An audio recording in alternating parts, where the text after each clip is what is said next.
तंहिंजे करे असां बि कोशिशि कयूं सुम्हण महिल घटि में घटि अलाह जो नालो वठी सुम्हूं।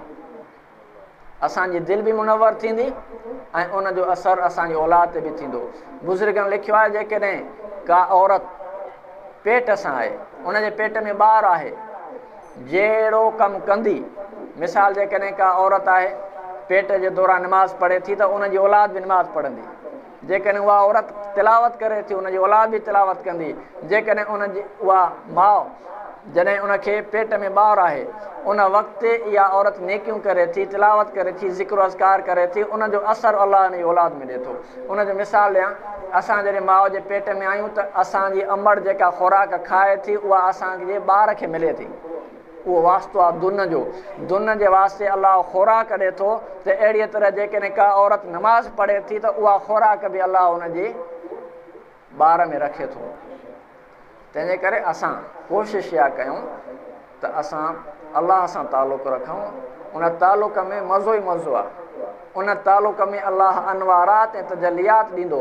जॾहिं असां तिलावत कंदासीं, हिकु दफ़ो तिलावत कंदासीं असांखे ॿियो मज़ो ईंदो, ॿियो दफ़ो कंदासीं अञा वधीक मज़ो ईंदो, टियों दफ़ो उनखे जीअं तिलावत कंदासीं अञा टियों मज़ो ईंदो। त इहो अलाह तबारक व तआला सिर्फ़ु इन क़ुर पाक में ख़ुसूसियत रखी आहे, कंहिं ॿिए किताब में न आहे।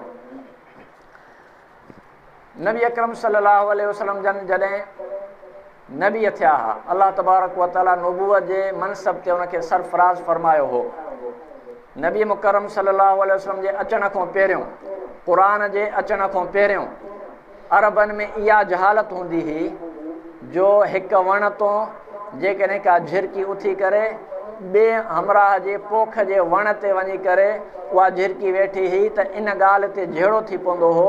हीउ चवंदो हो त मुंहिंजे वण तां झिरकी उथी, तुंहिंजे वण ते छो आई आहे। एतिरी जहालत। ऐं जॾहिं जहिड़ो थींदो त 40-40 साल जहिड़ो थी वेंदो। उन नफ़रत खे ख़तमु करण जे लाइ अलाह क़ुर मोकिलियो। जॾहिं क़ुर आयो माण्हुनि जे लाइ हिदायत बणिजी वई। अलाह तबारक व तआला फरमायो इन हाज़ल क़ुरान यहदी लिल्लती हिय अक़वम। हीउ क़ुर पाक माण्हू खे हिदायत ॾिए थो। जॾहिं क़ुर आयो, मोहम्मद आयो त इंसान पंहिंजूं धीअरूं ज़िंदा दफ़न करण जे बदिरां उन्हनि खे इज़तूं ॾिनऊं। ऐं जेके इंसान 40-40 साल जहिड़ो कंदा हुआ, सिर्फ़ु हिकु वण तां झिरकी उथी ॿिए वण ते वेंदी हुई त उन ते बि जहिड़ो अलाह तबारक व तआला हिन क़ुर पाक जे अचण सां उहे जहिड़ा बि ख़तमु कया। अलाह तबारक व तआला हिन क़ुर पाक खे अहिड़ो अज़ीम शान किताब फरमायो हो त असां ॾिसूं असांजी ज़िंदगी कीअं थी गुज़रे।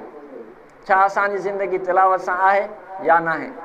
जे असांजी ज़िंदगी तिलावत सां, ज़िक्र अज़कार सां, निमाज़ सां गुज़रे थी त शुकुर कयूं।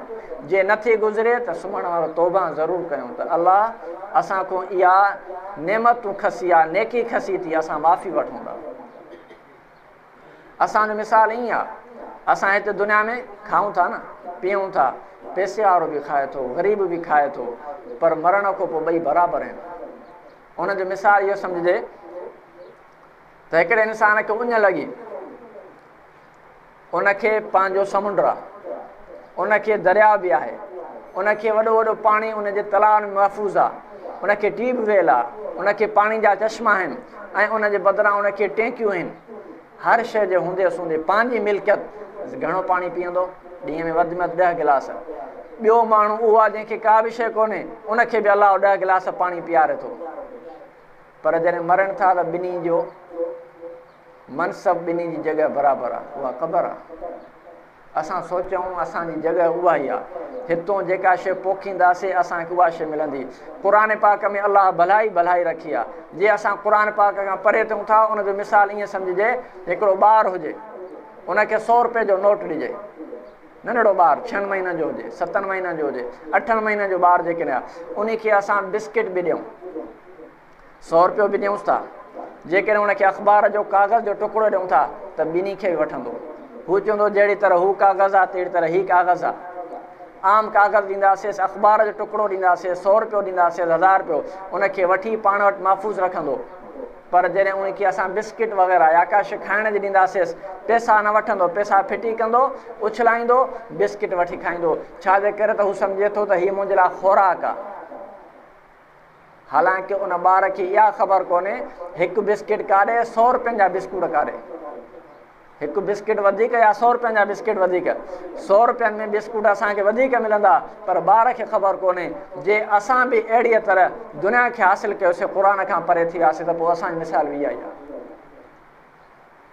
त क़ुर पाक में अलाह ख़ैर ई ख़ैर रखियो आहे, भलाई ई भलाई रखी अथई। जे असां हिन क़ुर पाक खे पढ़ूं था, सम्झूं था, उनजो मिसाल ईअं आहे जीअं असां हिकिड़ो 100 रुपयो वरितोसीं, ऐं जे नथा पढ़ूं छॾियोसीं उनजो मिसाल ईअं आहे जीअं 100 रुपयनि जे मुक़ाबले में हिकिड़ो बिस्किट हुजे। अलाह तबारक व तआला तव्हां असांखे क़ुर पाक खे सम्झण जी तौफ़ीक़ अता फ़रमाए ऐं क़ुर पाक जे मथां अमल जी बि तौफ़ीक़ अता फ़रमाए। क़ुर पाक जे अचण सां अलाह तबारक व तआला वॾा उहे शख़्स जेके संग दिलि हुया, सख़्तु दिलि हुया, क़ुर पाक जे ॿुधण जे करे अलाह उनजी दिलनि खे बि मोम वांगुरु नरम करे छॾियो हो। उनजो मिसाल हज़रत उमर फारूक आहे। हज़रत उमर फारूक पंहिंजी भेण खे विढ़े थो, मारेसि थो, इस्लाम छॾ, मुस्लमान न थी, पंहिंजे पहिरें मज़हब ते मोटी आहे, पर जंहिं सूरह ताहा जी तिलावत ॿुधे थो उन वक़्तु मुस्लमान थिए थो ऐं चए त मूंखे बि उन नबीअ सां मिलाए जंहिं नबीअ जे हथ ते तूं इस्लाम आंदो आहे। उहा बरकत हुई क़ुर पाक जी। क़ुर पाक ॿुधण सां अलाह उनजी दिलि खे नरम करे छॾियो, मोम करे छॾियो हुई। होॾां नबी अलैहिस्सलातु वस्सलाम जी दुआ हुई, या अलाह मूंखे या त अबू जहल मुस्लमान करे ॾे या उमर बिन ख़त्ताब मुस्लमान करे ॾे। अलाह दुआ क़बूल फरमाई उमर बिन ख़त्ताब जे हक़ में। हाणे सुवालु इहो थिए थो त नबी साईं ॿिनि शख़्सनि जे लाइ दुआ घुरी आहे, अबू जहल छो न थियो, उमर छो मुस्लमान थियो आहे? उनजी वजह इहा आहे, उलमा फरमाइनि था त उमर गैरतमंद इंसान हुयो, अबू जहल गैरतमंद न हुयो। तंहिंजे करे हज़रत उमर फारूक खे अलाह इज़त ॾिनी, गैरत ॾिनी हुयसि। उनजे सदके अलाह इस्लाम जो बोल बाला फरमायो हो, उनजे सदके अलाह इस्लाम खे सरबुलंदी अता फरमाई हुई। तंहिंजे करे असां उन्हनि शख़्सनि जा पोइ लॻा आहियूं जिन में गैरत हुई, जिन में इस्लाम हुयो, जिन में दीन हुयो, जिन में शरीयत हुई, जिन वटि क़ुर हुयो। त अलाह तबारक व तआला तव्हां असांखे उन्हनि शख़्सनि जो पाबंद बणाए। ऐं असां हिकिड़ी ॻाल्हि करे छॾियूं, असां जेको बि पढ़ूं था न, कुझु बि पढ़ूं था, असां पंहिंजे वालदेन खे बख़्शे सघूं था। ज़रूरु न आहे त कंहिं मौली साहिब ॾे वञी करे असां दुआ घुरायूं, ख़त्मो ॾेई ॾे। असां सिर्फ़ु अलाह चयोसीं, ला इलाहा इल्लल्लाह चयोसीं, इन जो सवाबु असां ईअं चऊं, अलाह इन जो सवाबु मां पंहिंजे पीउ खे बख़्शां थो, क़बूल फरमाए, सवाबु मिली वियो। सूरह इख़लास असां हिकु दफ़ो पढ़ूं था 10 सिपारनि जो सवाबु, 2 दफ़ा 20 जो, 3 दफ़ा पढ़ूं था त असांखे सवाबु हिकु क़ुर पाक जे पढ़ण जो मिले थो। 3 दफ़ा असां क़ुर शरीफ़ पढ़ी पंहिंजे वालदेन खे बख़्शे सघूं था, पंहिंजे रिश्तेदारनि खे बख़्शे सघूं था। ॿिए जा असां मोहताज न थियूं, पाण पढ़ूं पाण बख़्शूं, इहो हुन खां वधीक सवाबु आहे। ऐं इहो हक़ बि अदा थिए थो। नबी अलैहिस्सलातु वस्सलाम जी हदीस मुबारक आहे त जुमे जे ॾींहुं पंहिंजे पीउ माउ जे क़बरुनि ते वञी करे उनजो हक़ अदा कयो। जुमे जे ॾींहुं वञो, क़ब्रिस्तान वञो, उते तव्हां बि सम्झो त हीअ छा खणी विया, असां छा खणी वेंदासीं, खीसा हर हिक जा ख़ाली आहिनि। तंहिंजे करे असां हितां जेका शइ खणी वेंदासीं उहा शइ असांखे उते मिलंदी। माल आहे, दौलत आहे, ज़मीन आहे, कुड़मत आहे, का बि शइ कोन मिलंदी। हथु कमु ईंदो त सिर्फ़ु क़ुर कमु ईंदो, नबी साईं जी शरीयत कमु ईंदी। 3 दफ़ा क़ुर शरीफ़ पढ़ण जो सवाबु, असां जेकॾहिं 12 दफ़ा सूरह इख़लास पढ़ूं था त 3 ख़त्म जो सवाबु मिले थो। सुम्हण महिल असां पढ़ी सघूं था, जंहिं महिल असांखे वक़्तु मिले तंहिं महिल पढ़ूं।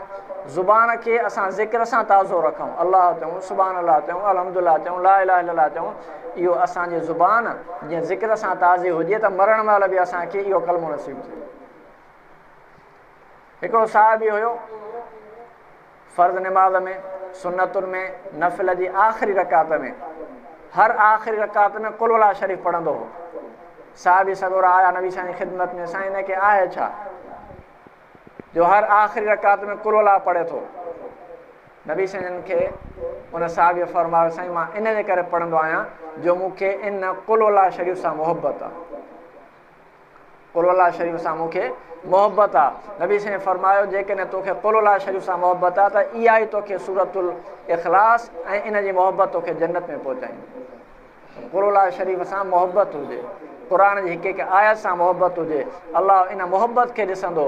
इहो न ॾिसंदो त हिन कोशिशि केतिरी कई आहे, अमल केतिरा कया अथई। अलाह सिर्फ़ु इहो ॾिसंदो त मोहबत केतिरी अथसि। मोहबत जे करे अलाह तबारक व ताला तव्हां असांजा बेड़ा पार थो करे सघे।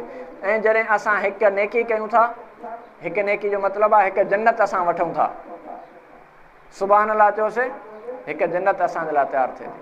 अलहमदुलिल्लाह चऊं था हिकु जन्नत असांजे लाइ तयारु थिए थी। अलाह चऊं था हिकु जन्नत असांजे लाइ तयारु थिए थी। नबी अलैहिस्सलातु वस्सलाम फरमाइनि था जेकॾहिं कंहिं माण्हूअ खे दुनिया जे लकुण जेतिरी जॻह जन्नत जो टुकड़ो मिली वञे, दुनिया जे लकुण जेतिरी जॻह, हिकिड़ो चाबुक छा हूंदो आहे वधि में 3-4 फुटनि जो, एतिरे टुकड़े में जेकॾहिं इंसान खे जन्नत जो टुकड़ो मिली थो वञे त एतिरो उनजी एतिरी एराज़ी आहे जेतिरी ही दुनिया जा 10 हिसा गॾु कजे। पूरी दुनिया जंहिंमें सिज चंड आसमान हे ज़मीनूं हिकु हिकु शइ जेका बि अलाह तबारक व तआला दुनिया में ख़ल्क़ी आहे उहे 10 हिसा उनजा वधीक आहे।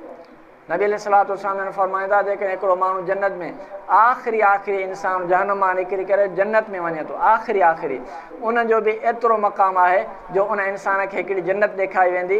एॾी वॾी जन्नत हूंदसि जेकॾहिं को माण्हू उन जन्नत जे हिकु हिसे खां ॿिए हिसे ताईं पहुचे त 1000 साल लॻी वञे, उहो उनखे ॾेखारी वेंदी। 1000 साल जी मुसाफ़त ताईं तइ करे उनखे ॾेखारिबो ऐं चइबोसि जेतिरी हीअ हिकिड़ो हिसो तोखे नज़र अचे थो एतिरा 10 हिसा ॿिया बि अथई। ऐं उन खां अलावा तोखे अलाह जो रोज़ानो दीदार बि थींदो, रोज़ानो अलाह जो दीदार जन्नत में। अलाह ताला तव्हां असांखे क़ुरान पाक सां मोहबत अता फ़रमाए, क़ुरान पाक जी आयतुनि जे मथां अमल करण जी तौफ़ीक़ अता फ़रमाए। अलाह तबारक व ताला तव्हां असांजो ही रमज़ान शरीफ़ नेकिन ऐं बरकतुनि वारो हुजे। अलाह ताला तव्हां असांखे अमल जी तौफ़ीक़ अता फ़रमाए। व आख़िरु दावाना अनिल हम्दुलिल्लाहि रब्बिल आलमीन। या हय्यु या क़य्यूम रहमतिक नस्तगीथ फातिर अस्समावाति वल अर्द अंत वलियुना फिद दुनिया वल आखिरह तवफ़ना मुस्लिमीन व अलहिक़ना बिस्सालिहीन नस्तग़फिरुक व नतूबु इलैक। अल्लाहुम्मा सल्लि व सल्लिम अला नबीना मुहम्मद व अला आलिहि व सहाबिहि व बारिक वसल्लम। या अल्लाह असां सभिनी ते रहमतूं फरमाए, मग़फ़िरत फरमाए, आफ़ियत फरमाए, अमल जी तौफ़ीक़ अता फरमाए। या अल्लाह हिन ॻोठ ते ॻोठ जे भर पासे में जेके बि ॻोठ आहिनि समूरनि ते रहमतूं फरमाए। जेके बीमार आहिनि समूरनि खे शिफ़ा कामिला व आजिल अता फरमाए। जेके वफ़ात करे विया आहिनि या अल्लाह सभिनी जी मग़फ़िरत फरमाए। या अल्लाह असां सभिनी जी औलाद ते रहम फरमाए, असांजी औलाद खे सालिह सदोरो बणाए। मुंहिंजा मौला असांजे औलाद खे क़ुरान पाक जी तिलावत जो पाबंद फरमाए, असांखे रोज़न रखण जी तौफ़ीक़ अता फरमाए, निमाज़ूं क़बूल फरमाए। या अल्लाह असां जेके नेकियूं कयूं हुन में इख़लास ऐं सचाई नसीब फरमाए। या अल्लाह असांजो ॿुधणु ॿुधाइणु क़बूल ऐं मक़बूल फरमाए। नबी मुकरम सल्लल्लाहु अलैहि वसल्लम ते दुरूद पाक पढ़ण जी तौफ़ीक़ अता फरमाए। या अल्लाह हक़ ऐं सच जो साथ ॾियण जी तौफ़ीक़ नसीब फरमाए। या अल्लाह असां सभिनी खे नबी मुकरम सल्लल्लाहु अलैहि वसल्लम जी ख़्वाबनि में ज़ियारतूं नसीब फरमाए। मुंहिंजा मौला तूं असां ते रहमत फरमाए, आफ़ियत फरमाए, दुनिया में रह ईमान इस्लाम सां रह। जॾहिं असांजो ख़ात्मो थिए ईमान इस्लाम सां ख़ात्मो बिल ख़ैर फरमाए। सल्लल्लाहु अला नबील करीम व अला आलिहि व सहाबिहि अजमईन आमीन बिरहमतिक या अरहमर राहिमीन।